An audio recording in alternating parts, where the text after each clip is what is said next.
Es ist ein mega Vorrecht, mit euch zusammen das Abendmahl einzunehmen, weil das Abendmahl ist eine solche wunderbare Botschaft, dass Gott im Himmel seinen Sohn Jesus auf die Welt schickte.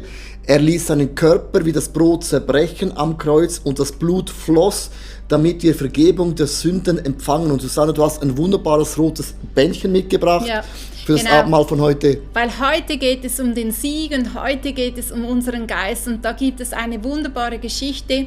Und zwar, kleine Hühner werden beschützt, indem sie ein rotes Band bekommen. Weil wenn sie dann da so in ihrem Hühnerstall rumgehen oder draußen rumgehen und das rote Band da flattert, dann hält es diese Raubvögel von ihnen fern. Und das ist so ein schönes Bild.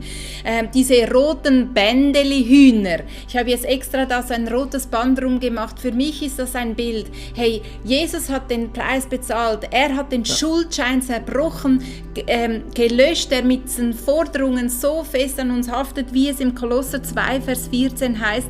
Er hat den Schuldschein, der mit seinen Forderungen gegen uns gerichtet war, für ungültig erklärt. Er hat ihn ans Kreuz genagelt und damit für immer besiegt. Und wenn immer du das Gefühl hast, du kommst in eine Niederlage oder in deinem Geist, dass irgendetwas einfach sich besiegt fühlt, dann kannst du innerlich oder vielleicht auch äußerlich deine Hand hochhalten und sagen, nein, nicht wahr. Ich bin ein rotes Bändeli-Hühnlein.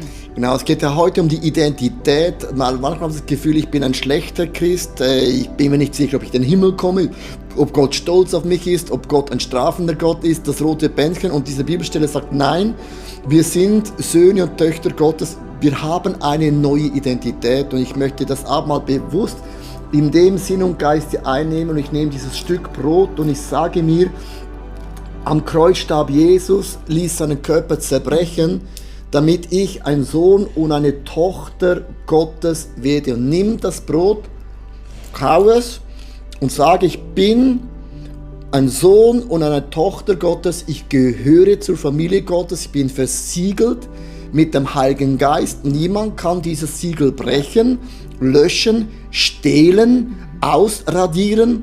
Du bist versiegelt und ich bin, und es hat nichts zu tun mit meinem Lifestyle, was ich tue oder nicht tue, sondern ich bin einfach mal schon mal bewusst ein Sohn und eine Tochter Gottes.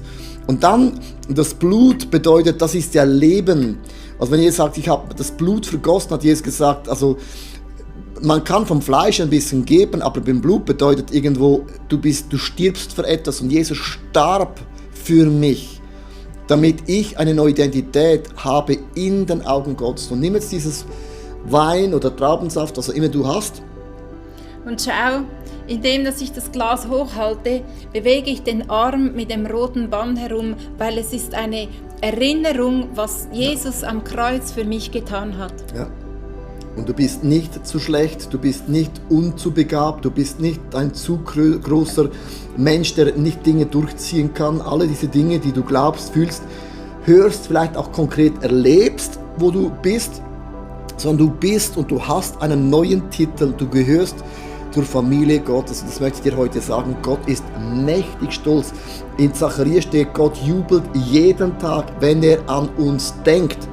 Und Gott hat unseren Namen in seine Handfläche eingeschrieben, einradiert, eingeritzt, sagt sogar die Bibel, eintätowiert. Er kann es nicht mehr auslöschen. Niemand wird dich aus der Hand Gottes reißen können, weder Hohes noch Tiefes, Gegenwärtiges noch Zukünftiges, nichts auf dieser Erde. Mit anderen Worten, du bist umgeben von allen Seiten, von der Güte und Gnade von diesem Gott im Himmel. Gott sei mit dir heute an diesem Tag.